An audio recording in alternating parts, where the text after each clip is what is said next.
Hello and welcome to an episode of the Manufacturing Leaders Podcast with me, Mark Bracknell, Managing Director of Theo James Recruitment. In today's episode, we had Rob Palmer on the show. Rob is the MD of ISOCLAD, an insulated panel manufacturer based in North Shields who have been in business for over 40 years.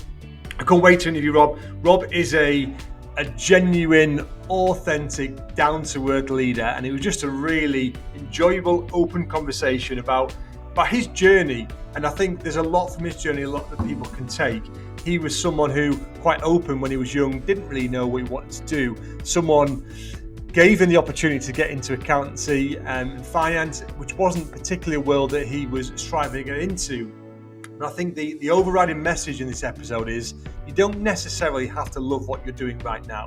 You just have to look for the opportunities that might present themselves based on the day-to-day. And he has used that mindset and those values to transition himself into many roles where now he finds himself MD of a brilliant business. So there's a lot you can learn from Rob's mindset. And naturally, he uses those values and skills to manage people in his business. We talk a lot right now in manufacturing about the skills gap and how the problems a lot of companies are facing.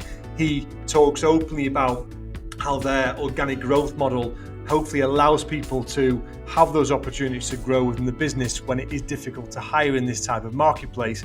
So loads of tips and tangible pieces you can take from this episode. But I think, as I say, you will just enjoy listening to Rob, who is just a good, authentic leader, and a lot of lessons to be learned. So please sit back, watch, listen, Spotify, YouTube, whatever your channel is. I'd be massively appreciative if you wouldn't mind liking and following the channels as well. And I'll continue to get good guests on like Rob. So thank you very much. Hope you enjoy the show.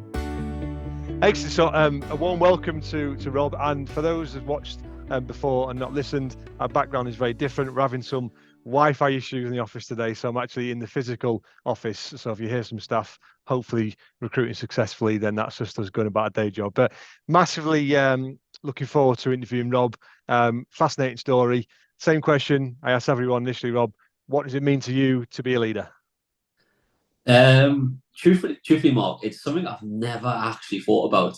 And when you messaged us about this opening question, I actually really struggled to even think about it. It's like I wake up in the morning, I don't look in the mirror and go, "Hey, I'm a leader," and what does it mean to us?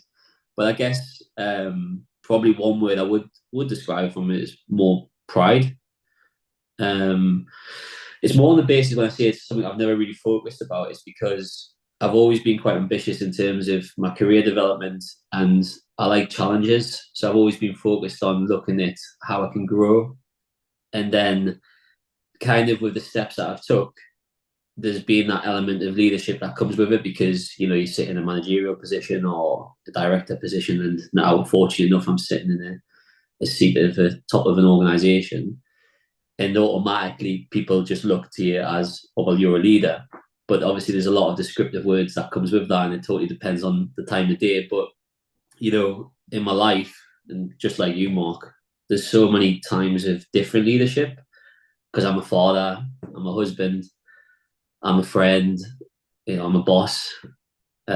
So there's always different times and places where certain things you automatically become a leader. So before actually we did this podcast, I was having a session with someone that we'd probably class her as a mentor, to be honest. We were just having a bit of just a general chinwag. It's this week in particular has been.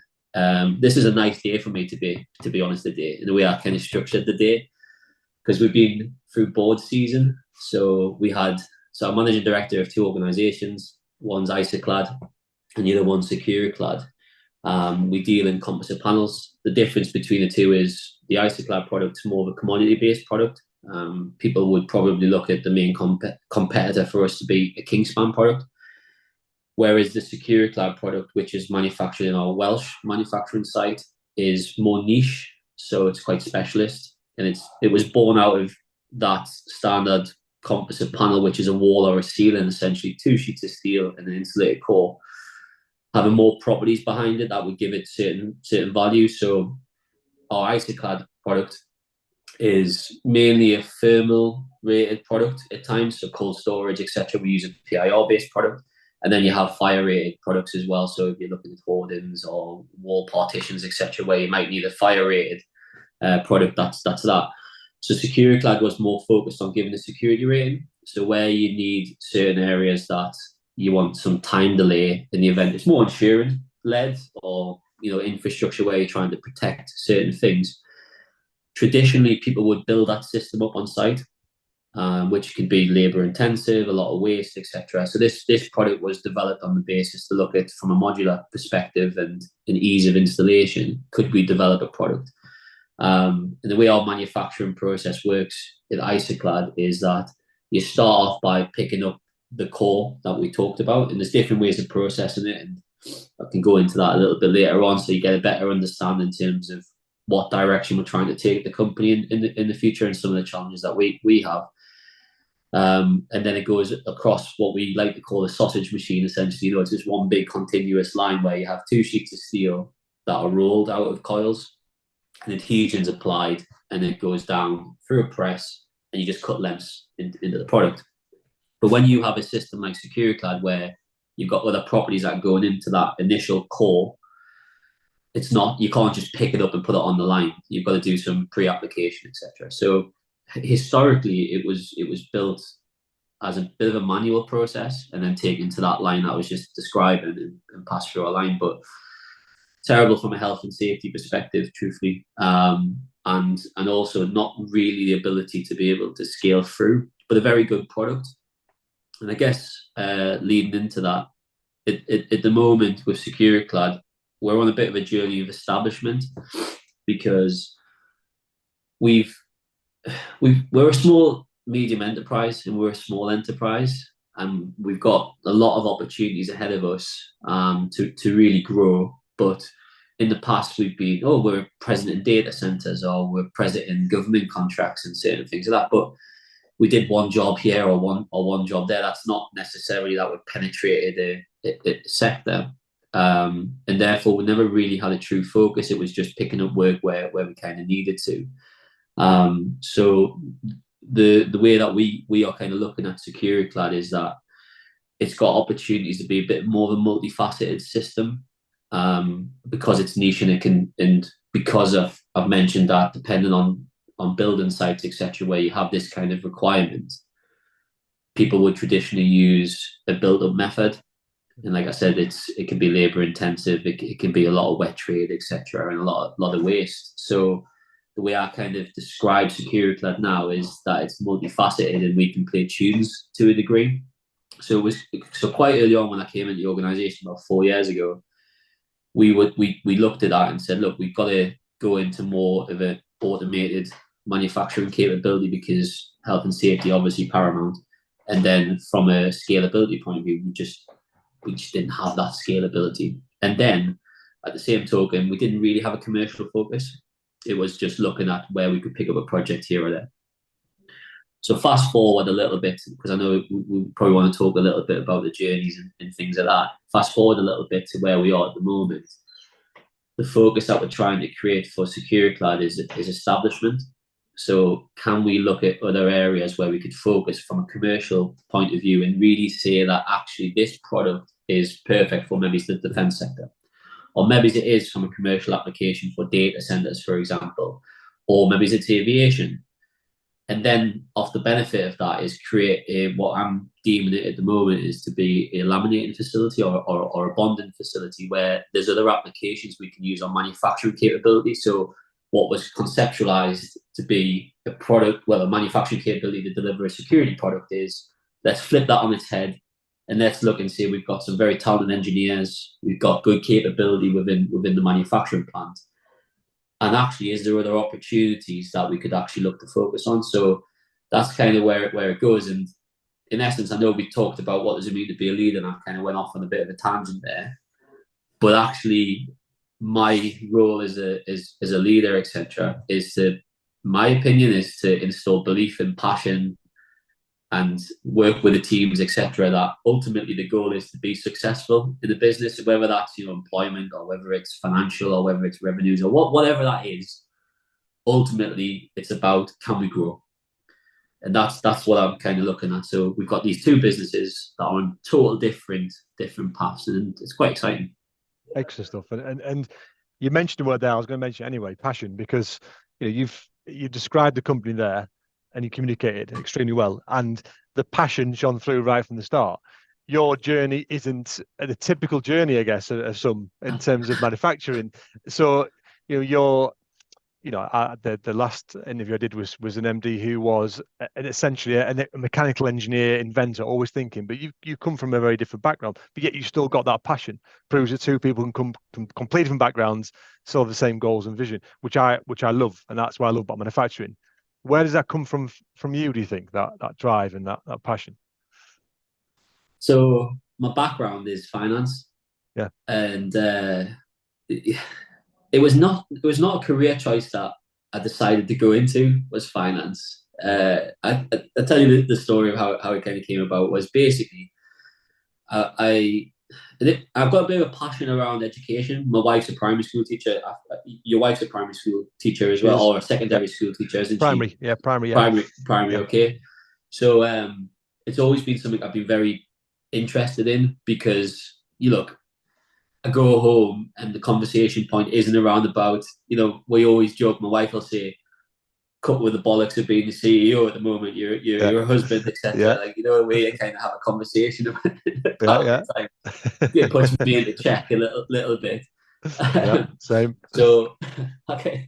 So when I go in, but I've seen over the last, so we've been together, myself and Charlotte, for 13 years. And when I met her, she was in her last year of university to become a teacher. So 12 years of employment in education. And honestly, like, I couldn't do it.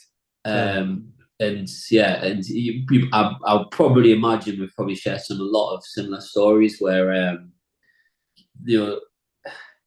it's not necessarily that.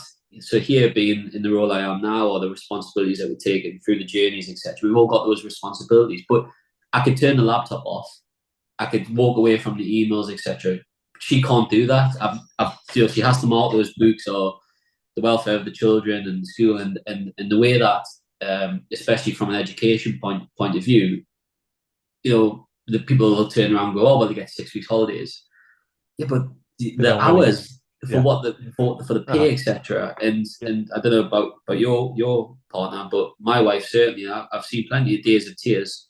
Oh God, weekly probably, yeah, and that's that level of responsibility, and just it never really being able to switch off, and the amount of pressure, it's just not spoken about enough. You only know it if you live with it, I guess, and that's not being disrespectful, but that's just the reality, isn't it? Yeah, and then like that challenge where I'm coming home, and look, these are real things that everyone goes through at some point in time, because again, you're a father. Yeah, I've got a 1-year-old and I've got a 5-year-old, and so we're both, on our career journeys, and she wants to be a very good teacher, and she's made sacrifices to allow me to be able to go. Look, Mark, honestly, if you see my diary at times, mate, I'm all over the shop. yeah. And we joke about it. She'll go, yeah, but you get a nice sleep in the hotel. Like, it's not the same, You don't get woken up at 3 in the morning, yeah. Yeah, exactly. So the reason why I was saying that is because when I talk about education, I never really knew what I wanted to do, Mark. And I think that's a lot of the same for a lot of people out there. And I'm just speaking from personal experience. I hit a point when I was probably around about 14 or 15 where I just started to go a bit off the rails a little bit. I wasn't, a rebel or anything like that, but I was more interested in going and play football with my friends. Yeah, you lost your focus, lost your vision a bit. 100%. So when someone turns to you and go, well, what are you going to do for your options for GCSEs? Honestly, I picked business communication systems because I thought it sounded good. I learned how to touch type for 2 years, right? But I got a B in it. So I can type 60 words a minute. So that's always helped. It's a life skill. Yeah, exactly. So there was never anything in those choices that I made, is what I'm getting at, that then was like for that next step in the career. So then when it came to, get my GCSE results, I decided to continue in education, and I went to sixth form for a year. And again, the same thing comes. It's like, well, what are you going to choose? And then at that time, I didn't even know what I wanted. I didn't even know I wanted to go to university. I didn't even know if I really wanted to be in education still. And I've always had parents that have worked, and my dad particularly, come from a bit of a rough upbringing, and I had a bit of I had a beer with him a couple of weeks ago, and he was saying to us, he's like, when you said you come from a council estate, it didn't come from a council estate. I'm like, you've held that in since 2016, Dad. Yeah. Like, it's like 2023, mate. How a casual beer here. I'm sorry to disappoint you. Made a better story. Yeah. Yeah, but he's like, because we owned the property, and I was Yeah. like, yeah, Dad. Well, what I was meaning by it is like the majority of people on our estate didn't have that luxury. It was a council estate, and I Yeah. wasn't saying it like some fucking, sorry for swearing, but X Factor story. Uh-huh. Look at me, look where I've come from. I've come from the Bronx. Like I wasn't, which is what he was kind of Yeah. saying to him. But like coming from that upbringing, I always had love, and my dad would juggle a couple of jobs and afforded us good, like, I always had the latest thing at times and certain things like that. And it was him who really installed what a lot that I believe like now in me that's got me to this stage. And but basically there was nothing there telling me that I wanted to be a future business leader or an accountant. I just picked some subjects again, and I think it was economics, geography, psychology, and general studies. And Mark, I flunked them all, right? Because I just had no interest whatsoever. Yeah. And basically what happened was, I on a Wednesday we'd sneak to the Corner House pub in on the Coast Road, sit at the back. One of the lads who was obviously looking a little bit older than myself was able to go and get the beers and bring them down. Yeah. But I didn't work or anything, so I had to go and lend some money off my dad most of the time. I say lend because I never paid him back. My dad had always worked in factories all his life. And when I was about 11, I think it was 11, 12 or something, there was an advert.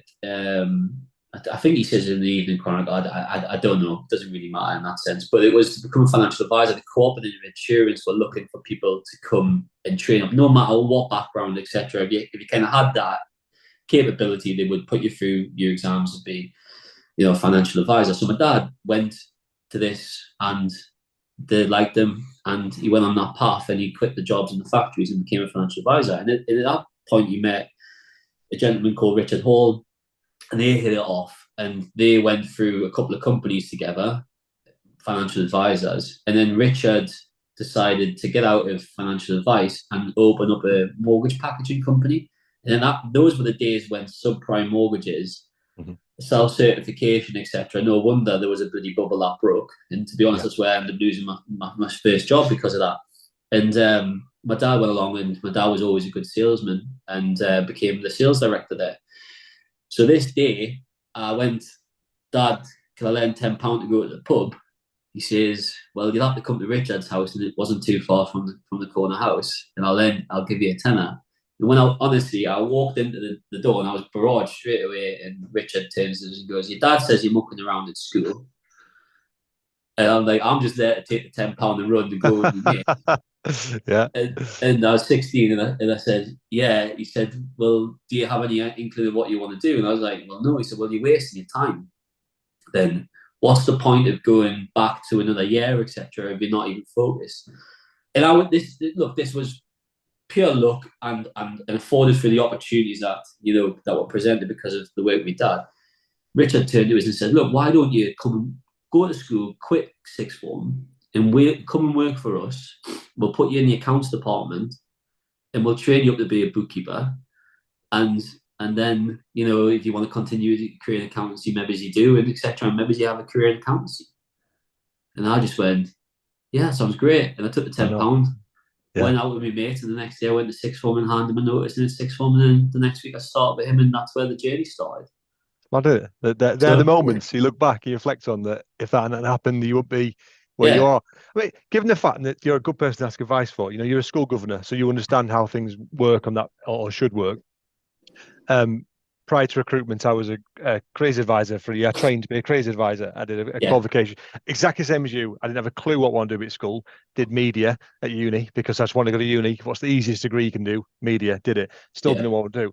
Then I thought I better learn something. So I did a course in careers guidance, and I wanted to go down that route. And I had a placement year, worked in schools, and I loved it in a sense that I felt for once that I was helping people because I've still got something in me really, really enjoys and gets sort of some value out of that.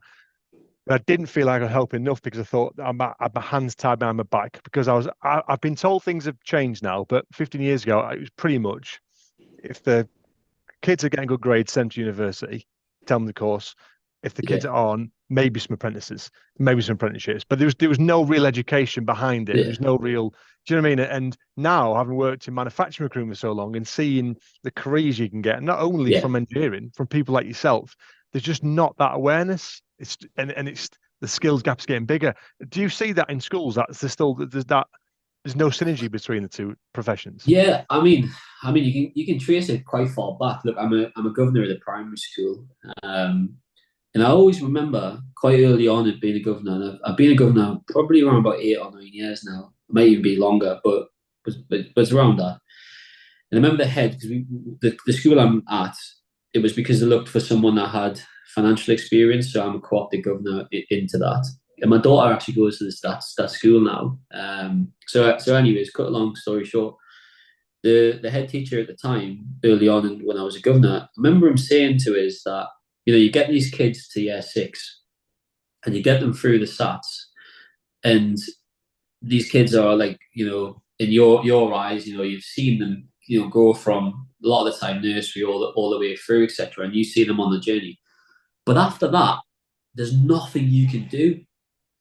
And the feeder school from a high school perspective where this primary school goes into, it's part of a kind of a trust essentially. That's on there, and there's about 6 or 7 primary schools. And I remember him saying to us about, they would have conversations and they would follow the path now and then of certain individuals, etc. And a lot of the time, those individuals, once they hit high school, who were good achievers in primary school, just went off on a tangent. And because then you've got this pool of, a lot more kids kind of coming into it. So like when we talk about guidance and certain things like that, you just get lost in it. So, you probably have the same, you have a beer with your mate or whatever. And look, I don't have the luxury, and I don't know if I even would anyways, to want to put my kids into private school. And there's different pressures where it comes from that perspective. Yeah. But there's definitely benefits of it when you talk about smaller classes and a bit more concentration, etc. And it's the same what we're talking about now from you're saying I can give advice to people, etc. And I do. And actually after this podcast, I'm doing a mentor on someone. So I've got a bit of a mentoring session for that individual. Nice. But when you can give that one-to-one, or you can give it in small groups and certain things, the amount of knowledge that those individuals come through with is a lot more powerful than, being in a class of 30 kids, etc. and being lost with it, because you have your extroverts, and I'm probably certainly an extrovert, but you have a lot of people that are introverted and don't have that confidence, and then you're trying to nurture them and try to support them, etc.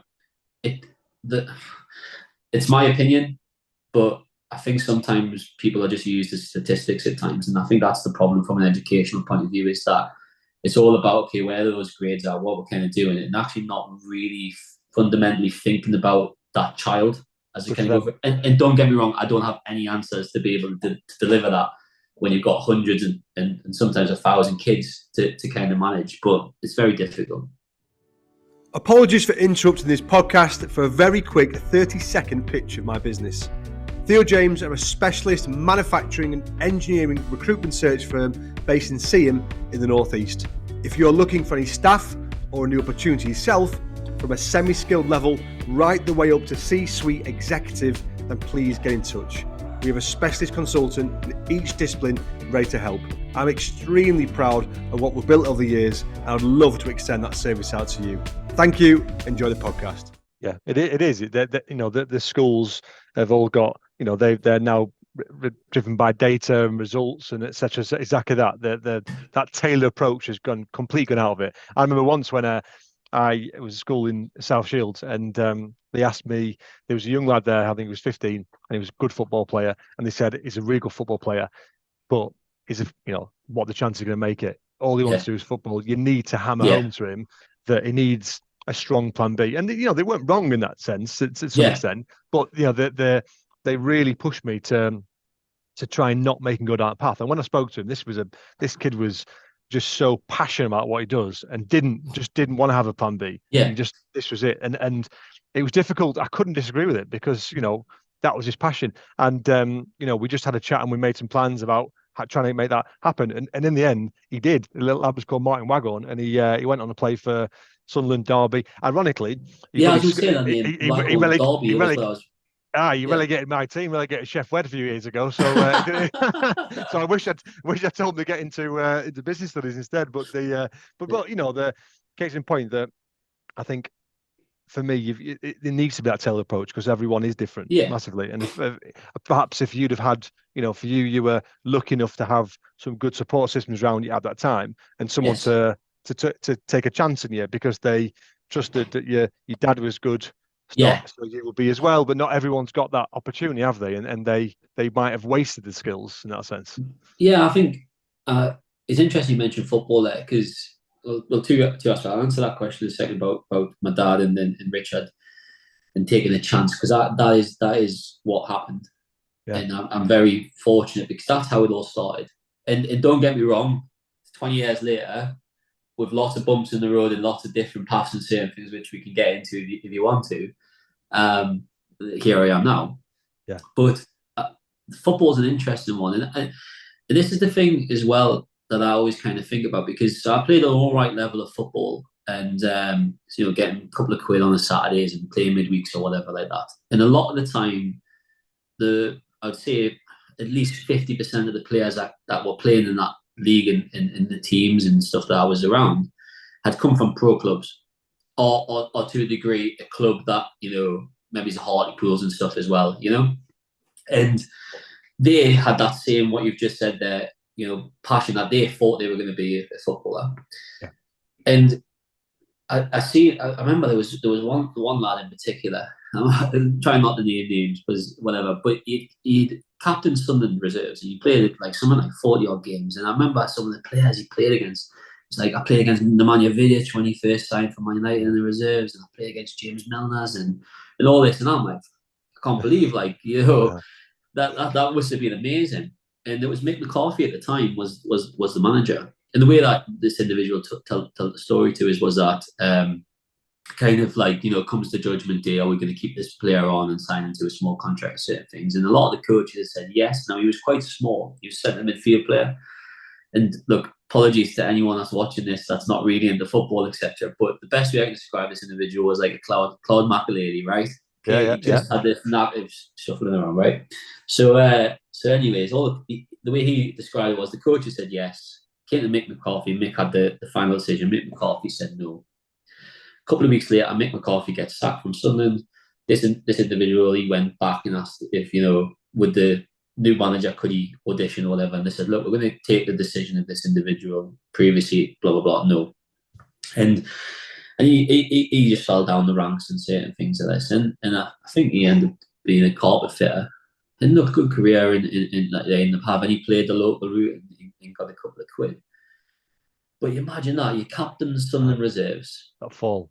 Mm-hmm. And that fall down. And he didn't even stay in anything related to sport. Yeah. Yeah. And then and he lost a lot of love from it as well. And a lovely bloke, by the way. And the reason I'm telling the story is because I played with him at the lower level. And I used to look at him going, God, you could have easily been. And it's just that chance, isn't it? That someone you need to kind of take on you. The reason why I'm saying that story was I personally think the clubs could do a lot more for those individuals as well. Like, so for example, you've got a lot of the others that I know around that actually did stuff in sport. So they did, physios or they might have been coaches or whatever. But it's the same from a manufacturing point of view or what. Look, I'm in manufacturing at the moment, but I've been through a lot of sectors. And there's a lot of, this is why I was coming back to schooling earlier on, is that there's so many life skills and so many transferable skills that you can learn about from certain jobs. And look, this individual probably learned a lot of life skills from being a carpet fitter and using his hands, etc. as well. And he's probably got so many other skills that he's nurtured. And I hope I haven't spoken to him for a long time. I hope he's doing really well. But I just think that's the type of thing that we could do more of, is help people, whatever the position they're in, or whatever the company, or whatever the, scenario they're kind of in, to give them more skills that are transferable, instead of just looking at it as a statistic, if I get my words out, that this person and they should be doing this, etc. So that's my opinion. To use that analogy to manufacturing, and one of the biggest challenges we have now is the skill shortage. Everyone is in the same pool, Yes. And it's widening. Is that something you think about when you're growing as a business and you're hiring staff and you can't necessarily get the required skill set? I understand for certain jobs you just need those skills. Is that a mentality you think manufacturers should be having when they're looking at, the new generation of people in their industry, for example? Yeah, so I can only speak from experience and my opinion to this. And it's always, I try to be quite conservative when it comes to making statements and certain things like that, especially when you don't have all the information. Especially when you enter politics. Yeah. You say, oh, well, there's no fun. And it's like, I don't really know too much. I know enough, okay? I might be doing myself a bit of a disservice there. But here, it's something that I think you learn a lot from your experiences.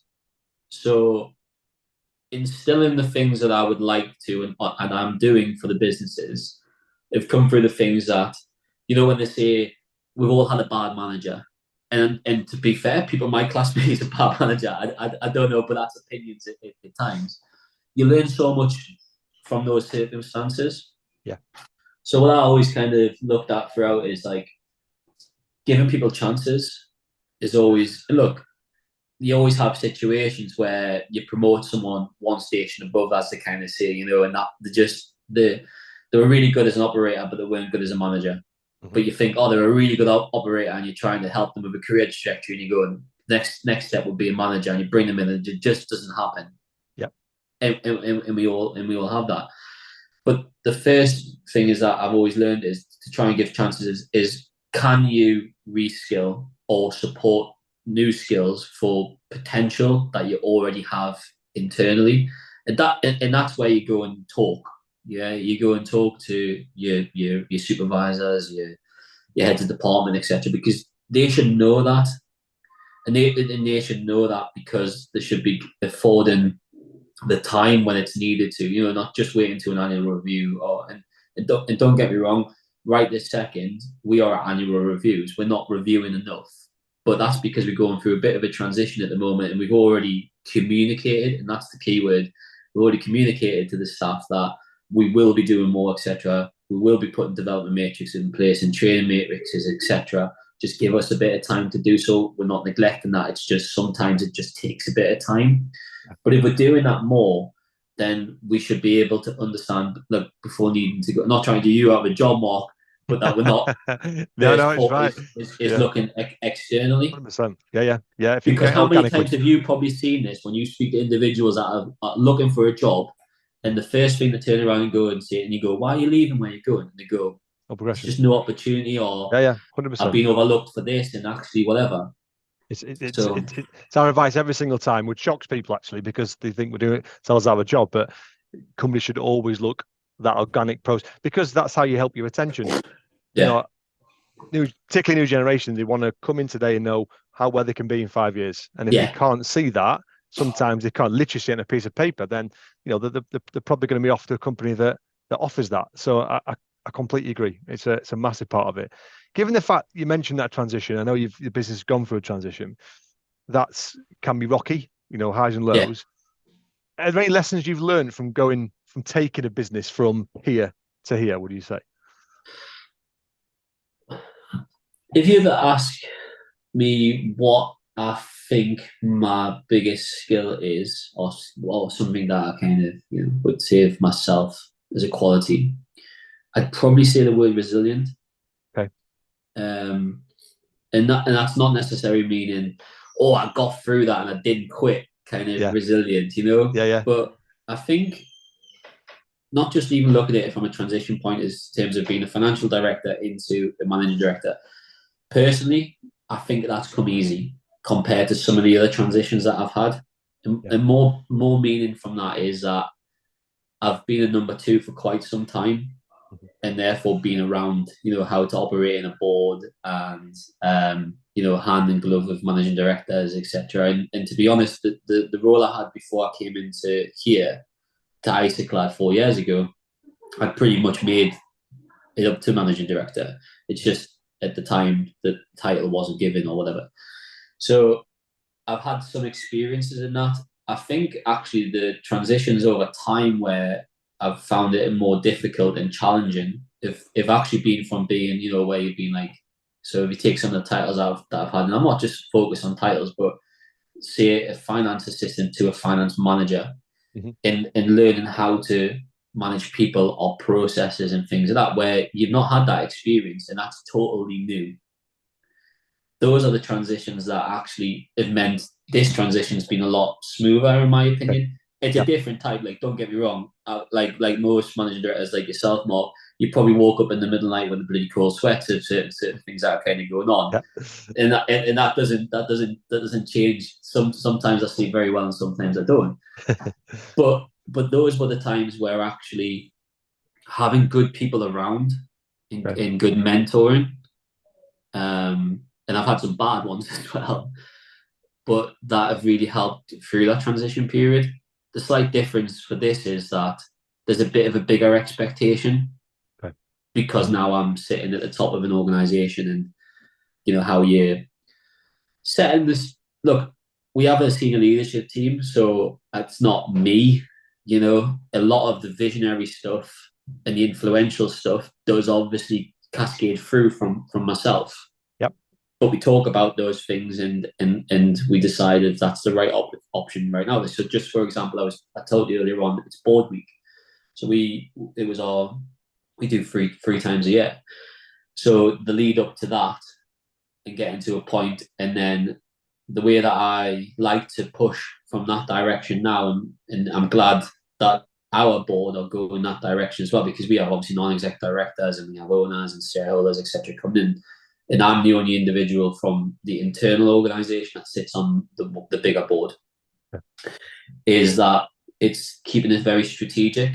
So the papers are very small, because the amount of information that we're circulating constantly through the organisation, from a management reporting on a monthly basis through the weekly reports going out on turnovers, etc.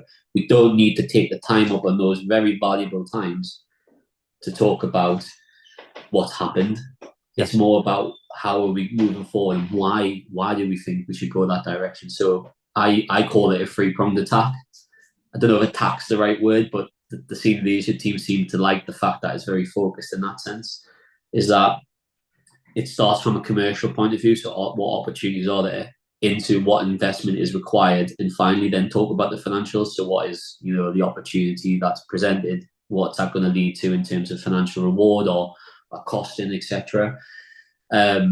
So like that type of focus that we're instilling through the business, that transition to get to that point to be able to lead an organization has come from the experiences that I've went all the way through my career of 20 years in terms of some form of business and some form of conversation points that we've had around. I've been very fortunate, in the way I've always looked at it from a financial point of view, is, and that's what I've always said, is I fell into finance. I didn't love finance. I used it as a platform to springboard me into other options. So I always ran to problems. I always wanted to get involved with if understanding for that. I never just wanted to pick up a trial balance and just go, okay, there, it's processed through. I would question things. I would go and hunt things. I wanted to be more commercial and understand it.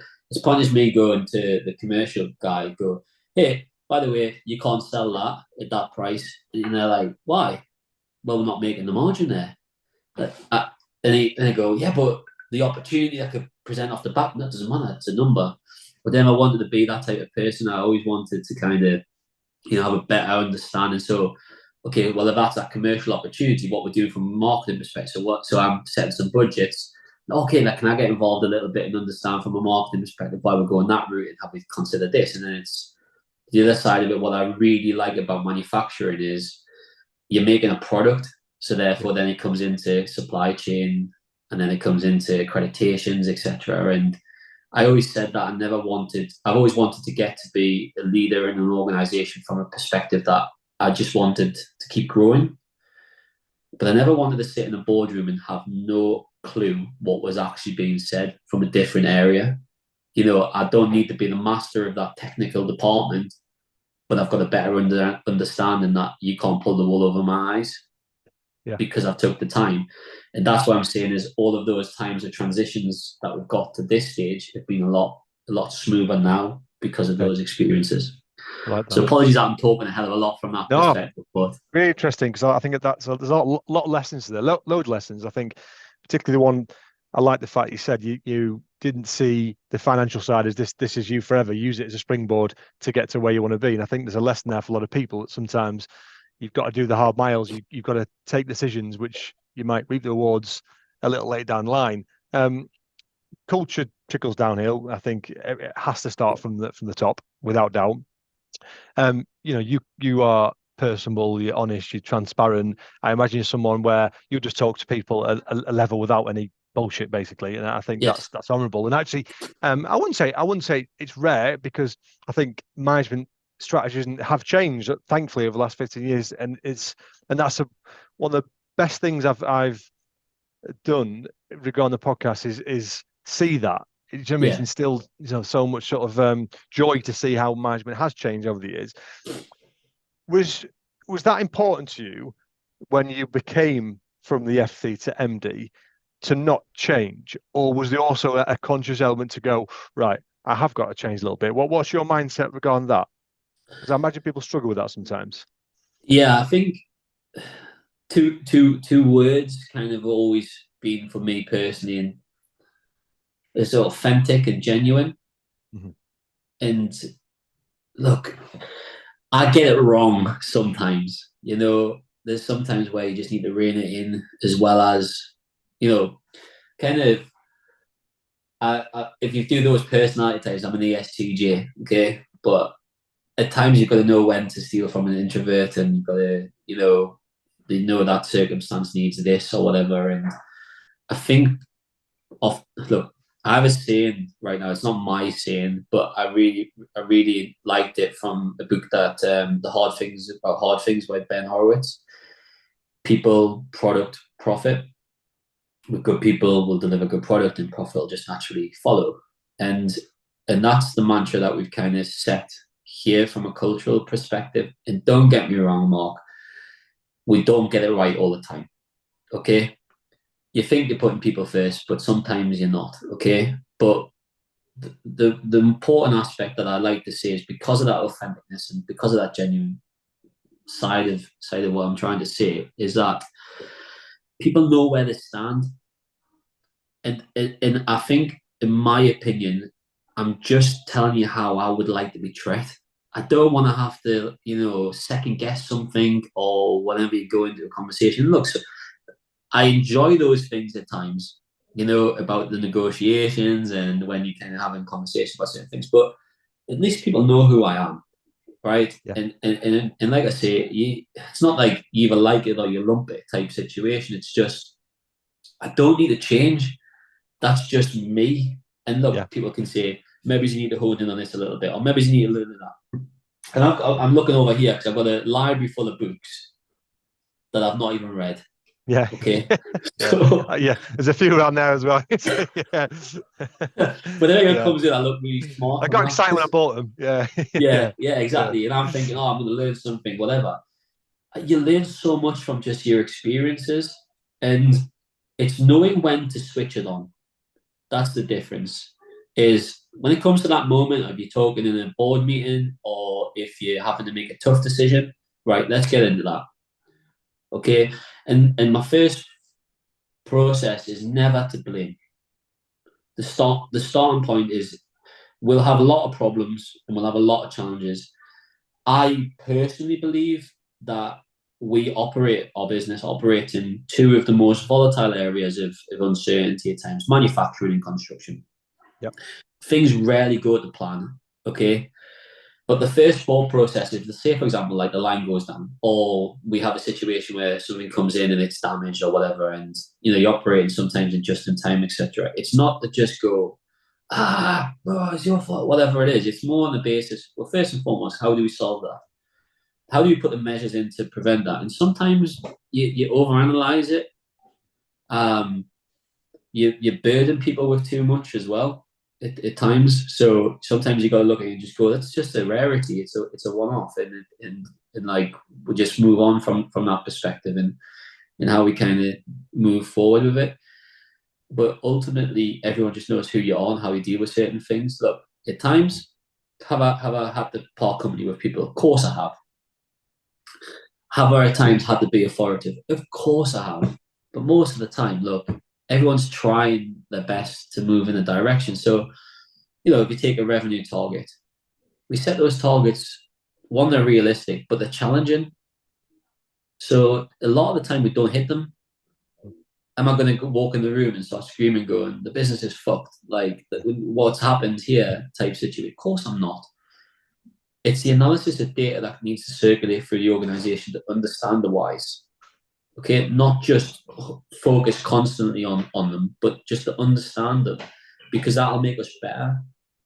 And if we're all focused on that and we create that culture of authenticity and understanding, then I'm sure we'll be fine. And then people can turn around if we don't deliver a mark and they can say, Rob, you weren't successful. And I'll just go, but do you know what? At least I was true to that and what we're trying to set. And quick comment on the two board meetings I just had, because they're individual companies. The one thing that everyone said was, everything you're saying in terms of the strategic approach or what we're doing, we believe in, and it's the right decision to go. But the key is, Mark, is at times when things aren't going your way, be agile enough to pivot, be proactive enough to move in the right directions in certain things, and communicate it. And sometimes things just don't go the way you want them to go, but that doesn't mean that we're not trying. And I think if everyone's trying, then I think we can be happy about that, Love that. Excellent. And I completely agree with everything you said then and resonate with it all, which is, I'm sure, a lot of people with. Thank you so much. That's a lovely way to close that part of the episode. So some quick fire questions for you, Rob. Best manager you ever had and why? Oh my God, that is a good fire question. You know what Jim Richardson, ClickTime, manager director.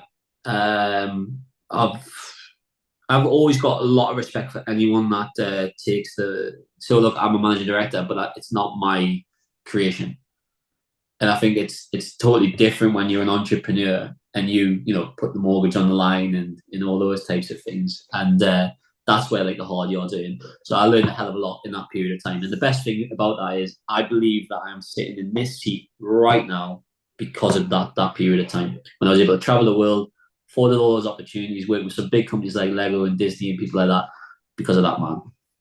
Love it. Excellent.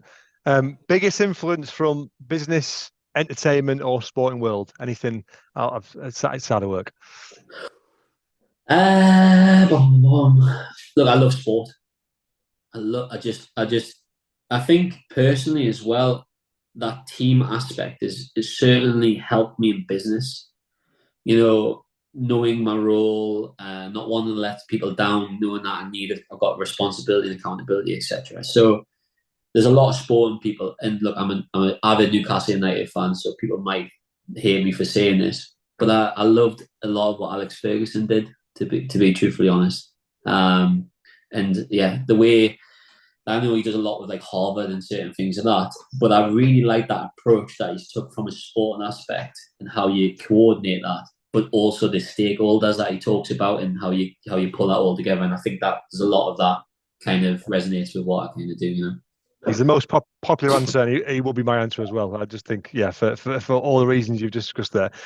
You've already mentioned one, it could be the same one. Best book you ever read or audio book? Anything you recommend? I like James Clear Legacy in terms of reading. I think it's a great book for anyone, again, sport related. But in terms of enjoyment that I got out of it, I really love Shoe Dog by Phil Knight. Great book. Yeah, really good book. Good Good answer. And I've brought this back. I stole this question from a very popular podcast where the last guest asked the current guest a question. So I can't take credit for that invention, but I stopped doing it. I brought it back. So the last guest was Steve Pugh, I interviewed. Right. Who is the founder of MBA Roadmap, which is a great business where it's like an alternative to your traditional MBA, which obviously I know you've got, which we didn't get to talk about. So it would have been good to get your counter argument on that. But his question was, at any point in your career, did you ever think of just hanging it up and doing something else? 100%. Finance. I told you I didn't like finance. Didn't want to be in finance, and it was. The first job I had, Richard, he paid for my bookkeeping. So I did night classes. Yeah. And did day. But when I left there, I had to fund my way through ACCA. So I took lower salaries in the jobs that I took. And I used to hate it at the time doing the ACCA. It was two exam seasons, summer and winter.